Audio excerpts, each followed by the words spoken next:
Before I start, I'd like to say take the opportunity to say a few words about Sahi. Sahi, which is the Solar Energy Society of Canada, was founded in mid-1980s. So in that sense, it is one of the oldest energy NGO in the country. It has been working for the last 20-25 years with the academic community, with the community groups, with the consultants, in essentially on the research side, professional research, and the public awareness, public education. Also, we provide some advice to the governments. This year we decided to work with the NSAC Photovoltaic Innovation Network, which we used to do work with the similar organizations in organizing workshops and conferences. And one of the board members, Phil Winters, took a lead in establishing the network, the network, as well as helping to organize this conference. And on behalf of Sahi, I'd like to express our gratitude and thank you very much. And we hope to continue to work in a similar networks and forums in the future. Now, I would like to introduce my guest speaker, Dr. Jose Etcheverry. He is the president of Canadian Renewable Energy Alliance, as well as he is a professor at York University in Toronto. Prior to joining the university, he was manager at David Suzuki Foundation, and my association with Jose goes long back. When I was with Natural Resources Canada, we both were working on climate change issues, renewable energy issues. More recently, Jose made quite an impact by working with Ontario Sustainable Energy Association on the development, designing of the feed-in tariff program.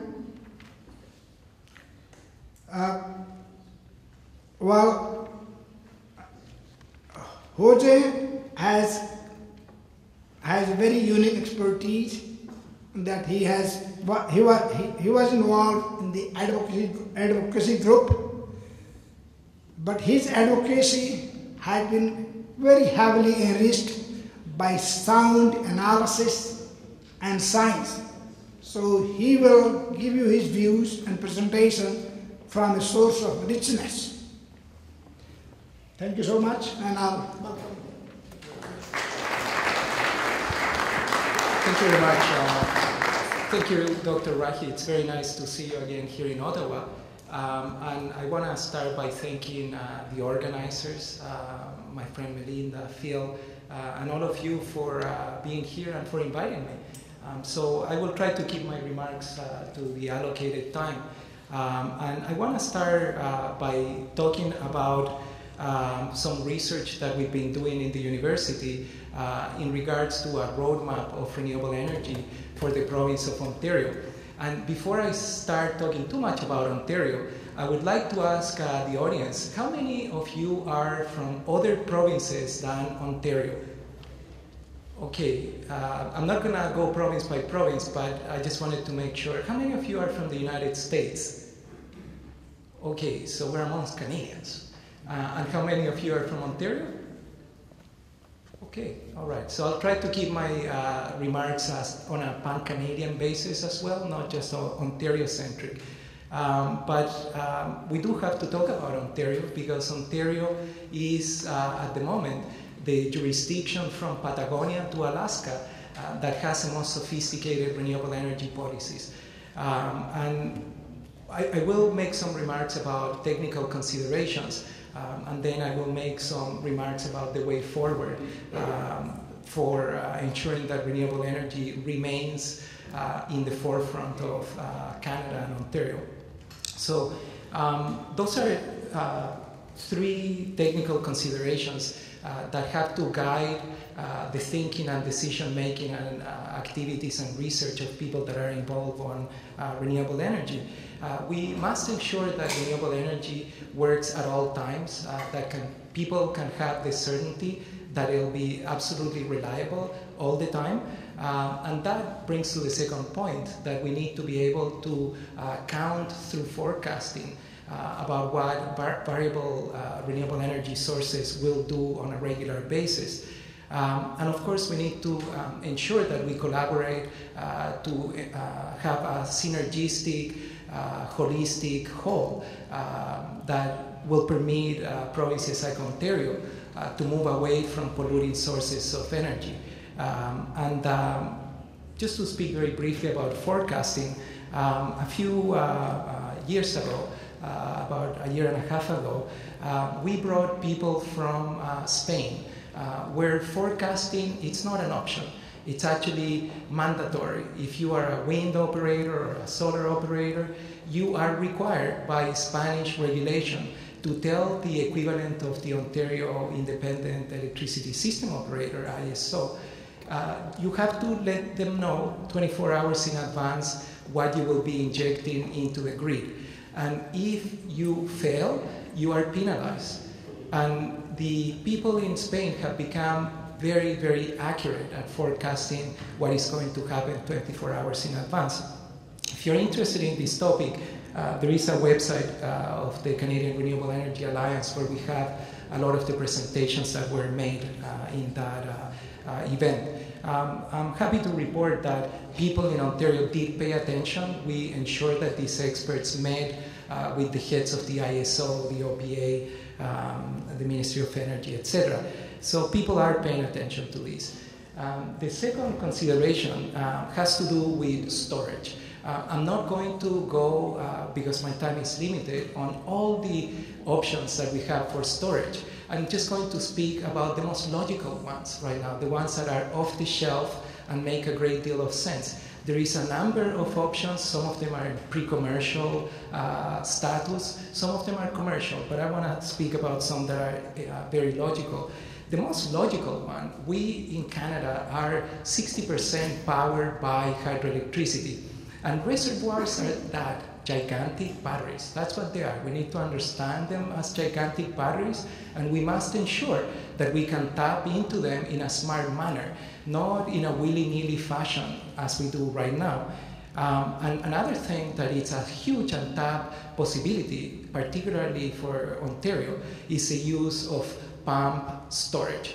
Pump hydro, it's used in countries like Switzerland, it's been used for many years, and it's something extremely reliable. And we need to evolve the policies that we have in this province, such as the feed-in tariff, to ensure that we can tap into this gigantic opportunity. And just, I know you're interested in solar, but do remember wind and water are solar as well.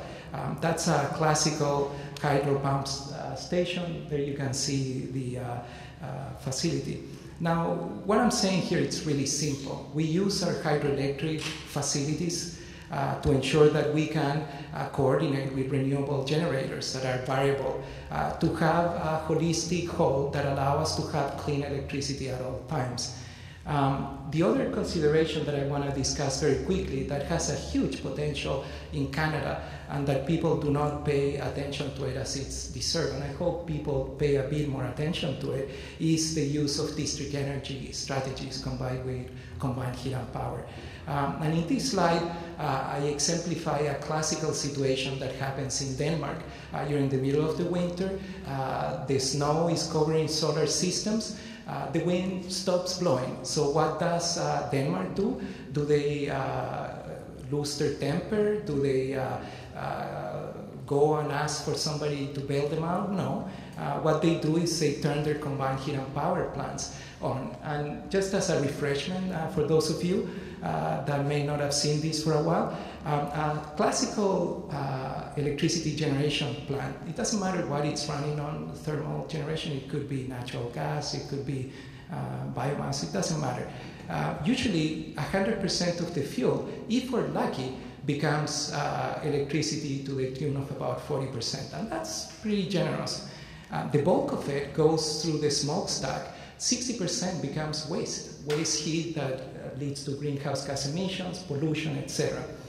The Danish strategy is, well, let's take whatever that fuel was and instead still get the 40% electricity required, but get 50% of that energy content into something useful, i.e. heat.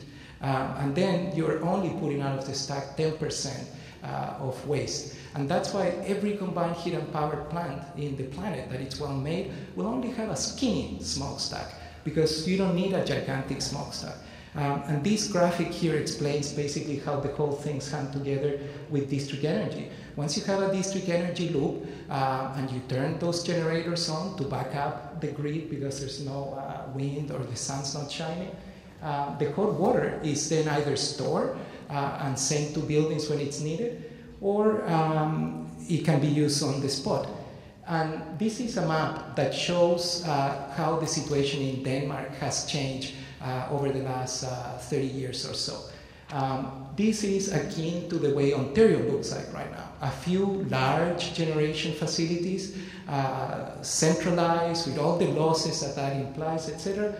And now in Denmark, you cannot go in any direction without running into a wind turbine, a solar system, a combined heat and power plant. That is integration. And to come back to the solar argument, what people discover once you have a district energy loop, it turns out that if you have a lot of wind, for example, and a lot of solar, stochastically speaking, it's available way more than people actually believe it possible to. So you don't need to turn the combined heat and power generator as much as originally thought, but you still may have the need for heating or cooling. So then it becomes logical to produce heat for free.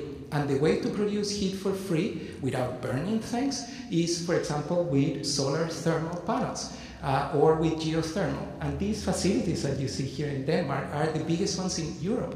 They're not in sunny Spain, they are in the island of Eru. And in Eru, people know how to produce heating and electricity without taxing the planet. And they also grow biomass for when the sun's not shining. So the district energy plant will store hot water. Those are the tanks that you see there, the little white tanks. There's solar on the building and on the side of the building. And you can see a movie about this that I did with the local distribution companies when we went together to Denmark to see all of this. The website there, you can see it. It's not an Oscar-winning movie, but it is very clear on how this all hangs together. By the way, you don't need to go to Denmark. You should if you can. You will learn a great deal. But you can go to Markham, Ontario, if you want to see how combined heat and power and district energy works. So the next time you're in the Toronto area, you may want to go there. Bless you. Now, this can also be done at the household level. And here you have a situation where the house itself can become a combined heat and power and district energy loop. And that can be done at the town level, the city level, or it can be done at the household level. And in this case, you have a situation where photovoltaics generates electricity, a combined heat and power plant, when the electricity is required, will generate electricity that can be sent into the grid, and you can capture the heat or the cooling to actually heat your house for free. That's what this is all about. Now, this is of course a German model, but you don't have to go to Germany to see these things. You can go to Kortrijk Center. How many of you have been in Kortrijk Center in Ontario? Okay, those of you that have not been, you should be.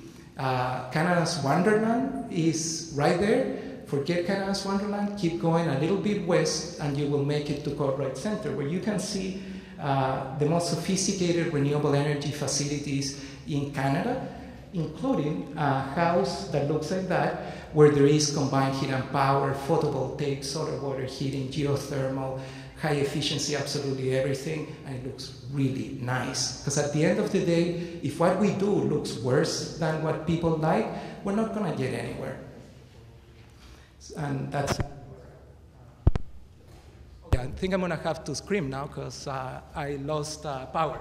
But that's okay. Can you hear me if I speak like that? Okay, and now I'm back. All right, thanks. So coming back to Ontario, what is Ontario officially doing about the things that I just mentioned to you? Phil Winters asked me to touch on this, and I'm a man of my word, so I will touch on it. If you're interested in these things, you may want to join the Renewable Energy Integration Group that the ISO has created, so you can actually familiarize yourself with this conversation. The guiding principles of the ISO Renewable Energy Integration Group, and I'm sorry about the spelling, I forgot an R there, I just noticed, is to advance ideas about forecasting, dispatch, visibility, and future markets.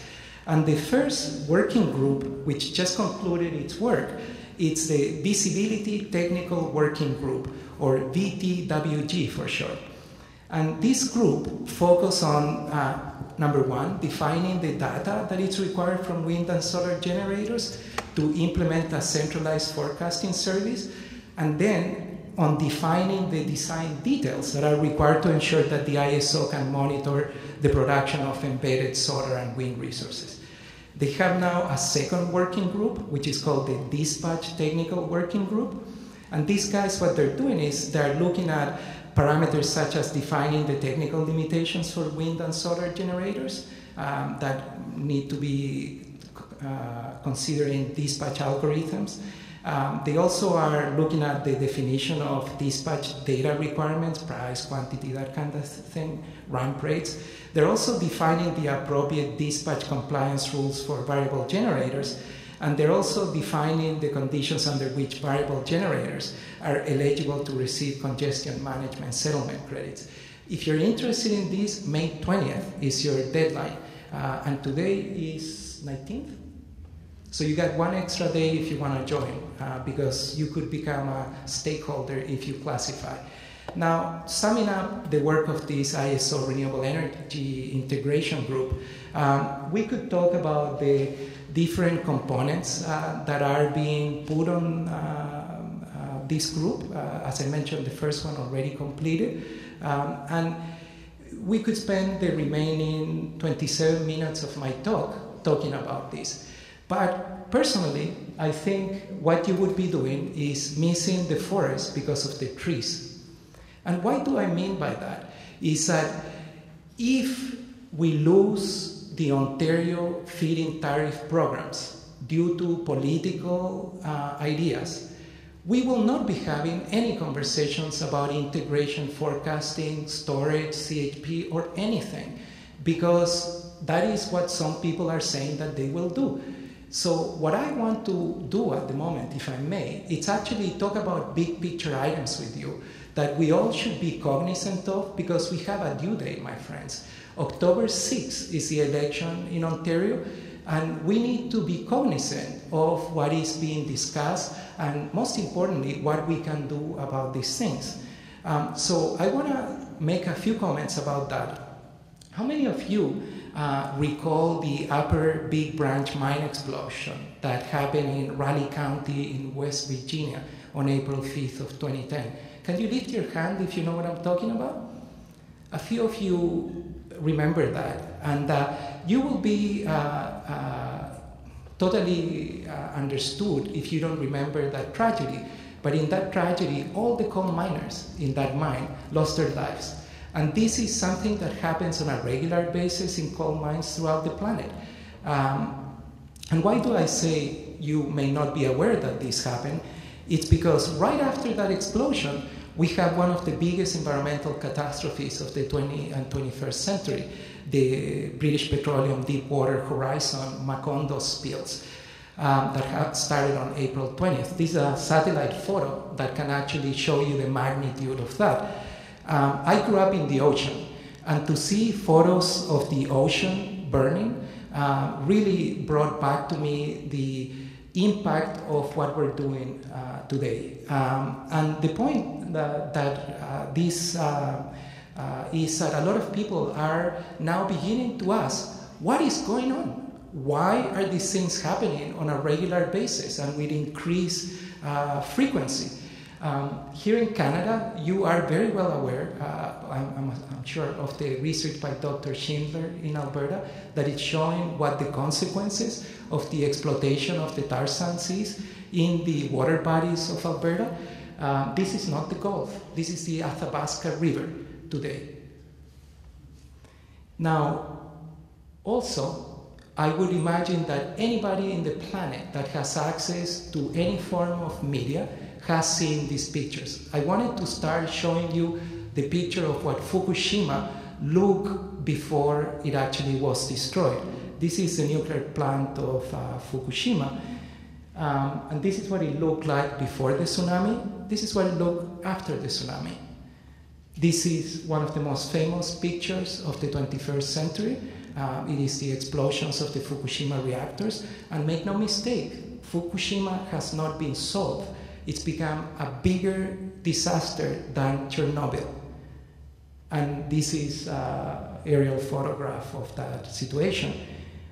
So we have a situation now where in Japan, people on a regular basis have to have their bodies and their children's bodies examined for the consequences of electricity generation. And this picture I really like because it sums up the position that the Japanese are on right now. The Japanese people are hoping for the best right now, embracing, of course, for the worst. So how is all this interrelated? I'd like to discuss with you briefly. You probably have heard other speakers talk about peak oil. Maybe even if you have gone to some good talks, you may have heard about peak natural gas. Or more recently in Washington, people are talking about peak everything. Everything is beginning to peak in the planet. We are reaching the limits of all the current capacity of the planet. And this is what I want to make clear to you. The business case of what's going on, it's crystal clear. And how many of you have seen this pyramid before? Okay, so a few of you, your task will be to explain it to others if I don't do a good job at it. But basically, what we've been doing is, for the bulk of the Industrial Revolution, we have been living out of highly concentrated fuels that are easy to extract and easy to access. That's why they're at the top of the pyramid, because they're not abundant. And we are increasingly moving into a situation of low concentration, difficult to extract, difficult to access resources. That is why we're seeing increasing failures on the energy systems of the planet, because we are getting on a situation of high risk, which is only made possible by increasing money investment. So we're putting more and more money to get at things that are more and more difficult to extract and more diffuse. Now, contrast that with renewable energy. The more money we put into renewable energy, the cheaper it becomes. All of you are familiar with the old saying that every doubling of the installed capacity of renewable energy yields a 20% decrease in price. That is not true for fossil fuels or nuclear power because they do not benefit of the economies of scale. So this business case has to be made to politicians and business people, because this is how we are going to carry the day in one of the conversations that we need to have as a society. This is a slide by my friend Harry Lehmann from Germany, and Harry put this slide together to express in an easy iconographic manner what the task at hand is for human civilization. We need to move away from the 20th century, 19th century models towards one where we depend on the flows of renewable energy and we become extremely good at conservation and efficiency. I know you know these things, and I'm not going to speak about climate change and other things. I want to turn into what has been the international response, because we tend to forget that people all over the world are being exposed to the same problems, and they are reacting differently to the challenges and tasks at hand. So, for example, in 2009, the planet created the International Renewable Energy Agency. How many of you knew such agency exists? If you could please lift your hand. I'm not surprised because most of you are Canadian. So Canadians are not yet members of the International Renewable Energy Agency, but the United States is, Mexico is, and 150 other nations. So this is an agency that was built outside of the United Nations with the sole purpose of advancing the goals of renewable energy. I could do a country-by-country response, touching upon a number of countries, but due to the time constraints, I only want to talk about briefly 2 countries. Japan has decided recently that it will embrace renewable energy and conservation as the main strategies of Japanese society to provide its energy needs. You may have seen this, was on the Global Mail a few days ago, and it's become now the policy of Japan. In Germany, Angela Merkel had to listen to the people of Germany, which after Fukushima sent her a very clear message that the German people do not want to have the type of problems that the people of Japan are having. And if you want any further elaboration of this, consider that the German state of Baden-Württemberg in southern Germany, where the city of Freiburg is, for example, where very good cars are manufactured in Stuttgart, was conservative for 58 years. And they have voted away from the conservative people and brought in a new government that is promising to do things with renewables, efficiency, and conservation. So my comment, and I could go country by country, what is going in Europe at the moment, for example, but I want to bring it back to the so what part of the equation. What should we Canadians be thinking and doing? This is a very good apt time. It is an opportune time to ask ourselves that. So the first thing, in my opinion, that we need to do, it will cost us almost nothing, and the benefits are immense for us. And Dr. Rahi can tell you this because he worked for Natural Resources Canada. So he knows the good work that people like Red Screen do for Canada and the international community. Our country must join the International Renewable Energy Agency. There's no good reason. There is enough of us working on this field that need to be represented in the international scene through membership there. The other thing that we need to do is we need to focus a great deal in Alberta and Saskatchewan. And I know this for you is pretty obvious, but let's spell it out. The fact is that the tar sands operation will continue because as prices for petroleum rise, the profits for this source, will continue to increase. So we need to look holistically at what we can do as a country to ensure that we can lower the ecological footprint of Alberta and Saskatchewan. Turns out that in Alberta, for example, the coal generation facilities are putting a comparable amount of pollution than the tar sand operation. So the Albertan people should take a page from Ontario and start phasing out coal and bringing in renewable energy sources. If Ontarians do that, and the federal government has to have a role on making this possible, just like they have done with Hibernia, the tar sands, etc., then Alberta will be able to, of course, phase out coal, but at the same time will develop the in-house expertise that it already has to be able to produce the tar sands on a more sound manner, with lower costs and lower ecological footprints. Take, for example, drilling. Drilling is something that it's an expertise and a skill of the Albertan people. Well, if you're drilling, you can drill for geothermal. And geothermal makes a great deal of sense. And I could go with some other examples. The last point I want to make about this is that we need, now that we're talking about the budget, I know the budget for this year is already probably written in stone, but at least we need to start having a conversation about investment for next year.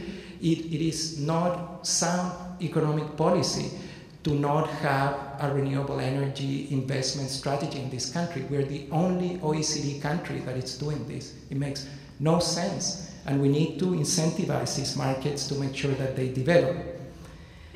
Now, Ontarians, this is a conversation for those of us that live here. I do live in Ontario, and we need to do these three things, and we need to do them on an urgent basis. We need to first ensure that we popularize renewable energy. We need to address myths about renewable energy, and we need to mobilize supporters and create supporters.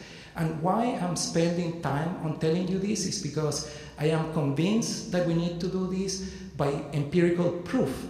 Yesterday, I was invited to a meeting of the trustees of the Toronto School Board, which were voting to authorize contracts to develop 66 megawatts, not kilowatts, of photovoltaic installations in 450 schools. This is going to be huge. And the reason why they asked me to come was because there were some trustees that were going to scuttle this deal. Because one of them in specifically, I'm not going to say their names, nor even their gender, not to offend anybody, but this person maintained in front of all the other trustees that putting photovoltaic systems in the roofs of schools will put the health of children at risk. You laugh. But this guy, this person, whoops, was ready to sway all the other trustees to vote against this deal. This makes no sense to me, and I think we need to organize ourselves. So I want to tell you what we're doing about this, and then we can have a conversation. So we created at the university something called the Sustainable Energy Initiative. And what this is the Faculty of Environmental Studies combining forces with TRCA's Carleton Center and the Centennial College Energy Institute. So we can do education from primary schools, high schools, college level, bachelor's, master's, PhDs, postdoc. And then we can do research in things that are related to the sustainable energy file. To do that, we are inking agreements with the University of Aalborg in northern Denmark, the University of Freiburg in Germany, and a number of other universities. And in fact, I'm leaving on Sunday to Europe to sign some of these agreements. And by the way, this is the only commercial part of my talk. We are very interested in hearing from your organization if you are interested in having research training opportunities. In case you don't know where we are, this is the part of the world we inhabit. We are in the northern part of the city of Toronto, and the Carleton Center looks like that, and it looks like that too. The minute you come inside of Carleton Center, the first thing you'll see to your left are photovoltaic towers that are electric vehicle ready. So when electric vehicles are finally sold in this country and people want to charge them, we can charge them using solar systems. At the moment, these solar systems are used to power ground heat pumps to avoid the use of natural gas. And, okay, enough about us. I want to talk about the three things that I just mentioned to wrap up. And the first thing is we need to popularize renewable energy. And what we are suggesting we do is we're about to launch in 2 weeks' time a new site of the Sustainable Energy Initiative. And in that site, what you will be able to see, it's a Google map that looks like this, which will have wind installations, solar installations, green buildings, etc., right? So you'll be able to click in this. This was given by a colleague that does solar thermal work, solar photovoltaic. So these are installations that are within the control of her company. And When you click in one of these things, you will click and you will go to a site and you will be able to locate, for example, where the town of Markham's photovoltaic installation is, or where a wind farm may be, or a green building. And what we will have then is we will have in each of the locations that we select QR codes, which are these codes that, you know, the ones with the squiggly scanning, and you'll be able to get to the site, scan the QR code, and then a movie or information will be flowing. And what we're expecting to do in those sites is things like, hi, you have arrived to the installation of Markham. We did this to employ the people of Markham, and we are employing X, Y people. Whatever, we can stream whatever we want. In this case, I chose the stand-up for solar, but for sake of time, I'm not gonna stream it because I'm trying to wrap up. And this is the difference of this, because you can have a beautiful website and very cool gizmos for people to interact, but so what? So what? Who will come to your site? Nobody, or very few people, or a few enthusiasts of renewable energy. So what we are suggesting to do that it's extremely different is to do a treasure hunt. Yes, I call it a treasure hunt. There will be prizes to be won, so people that go into the sites and scan the QR sites will be able to win prizes like a stay in this eco hotel that was just built by my friend Tom Rand in downtown Toronto, or free admission to one of our SEI seminars, all expenses paid, so we can fly you from Thunder Bay if you're a young person of merit or an old person of merit, and attend things. And I'm not allowed to say yet whom, but one of your colleagues here, when he had to leave for this presentation, he said, Jose, I will give you a 2 kilowatt system for your treasure hunt, because he understands what I'm talking about. This, my friends, called Marketing 101. People will come to a site if there's prizes to be won, if there's something in it for them, okay? And then we will have a database of people, because to enter contests, you gotta tell us who you are. And if you tell us who you are, we can become friends. And if we can become friends, then we can have political clout. That's what this is all about.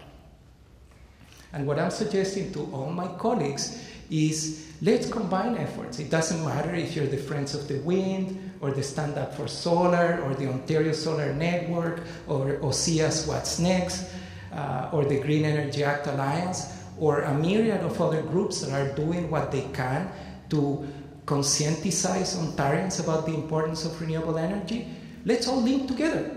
I don't want to be the owner of the site, not the carrying of the message. Put somebody more good looking that people will be happy to talk to.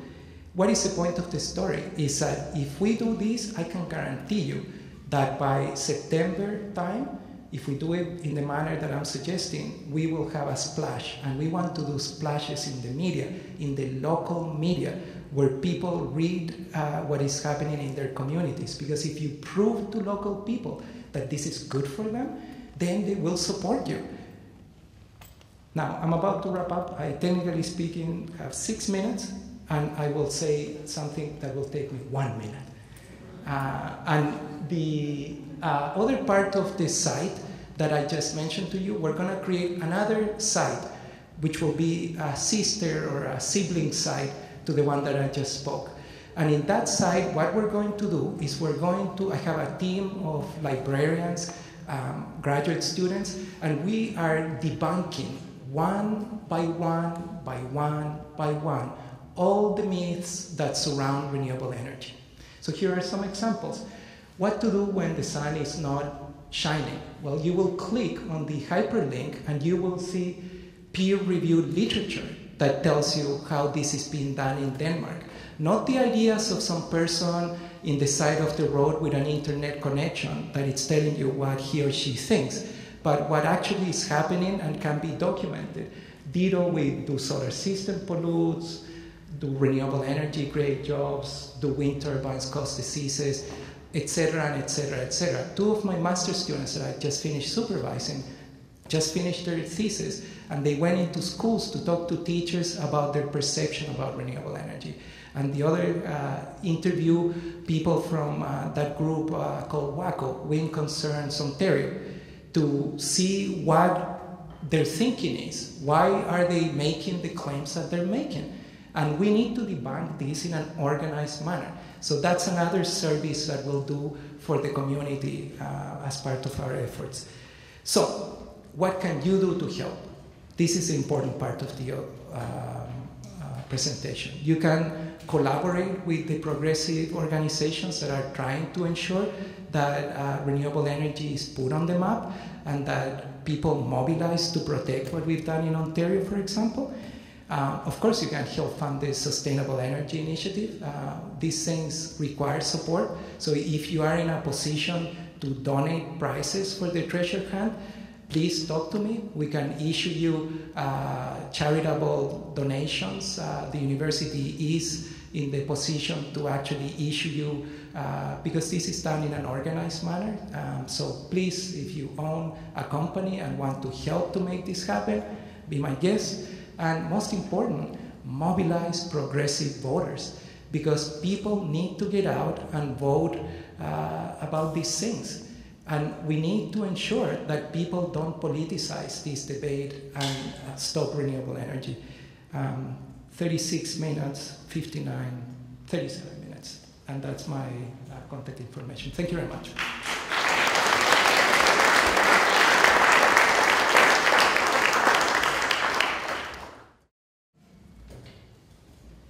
Jose, you have a very good today, right? So you don't have to worry for that. And excellent, very empowering presentation. Now, one thing I noticed is that when people are traveling, if you're traveling on business class or first class, you are really throwing away a lot of energy in your global scale. And it would be good to see people who are actually trying to raise this awareness, that they give us good example, whether it is Ontario government, whether it is a couple of groups you mentioned, international group or our own Canadian initiative, that you guys give us a lead and tell the Ontario government that any of their official, whether the politician or the civil service, they travel economy class to show us that they are willing to lead in terms of energy and the environment. Then other people will start following. Thank you. Thanks for the comment. I would add, travel by train and ask politicians to make electric trains that are powered by renewable energy. This already exists, even here in Canada. If you go to Calgary, the city of Calgary has a program called Ride the Wind, where they are literally riding the wind. The electricity of the system comes from Pincher Creek wind turbines. We can do this. It's ludicrous that it took me close to 5 hours to get in a train here, when I could have gotten it shouldn't be more than 1.5 to 2 hours. And electric trains are manufactured here in Canada. That's Canadian leading technology, electric trains by Bombardier. So good point, thank you. Any other questions before I go back to the train station? Because I will return by train. You talked about IRENA. Yes. What would it take for Canada to join IRENA? Does it have to be done by the government? All it takes is one of the, I guess we need to speak with John Baird. He is now the Foreign Affairs Minister. And all it takes is to give one call to my friend Hugo Lucas, which will be here in the Red Screen Conference in June. He's the Director of Local Capacity Development, and one phone call and you're in. Canada, all it has to do is say, yes, I'm interested, and that's it. They join. That's all it takes. It's that easy. And Hugo Lucas will be here June 20th to the 22nd. So if you're in a position to talk to any cabinet minister, and Dr. Sahi can tell us how this gets done, because he's an expert on that. But it is that easy. All it takes is, yes, I like the idea, and Canada becomes the 151 member of IRENA. I'll take the opportunity to ask one question The United States has come up with a program to get 1 million electric vehicles by 2015. And so they are doing some work on that. But in that workshop, somebody indicated that Denmark is trying to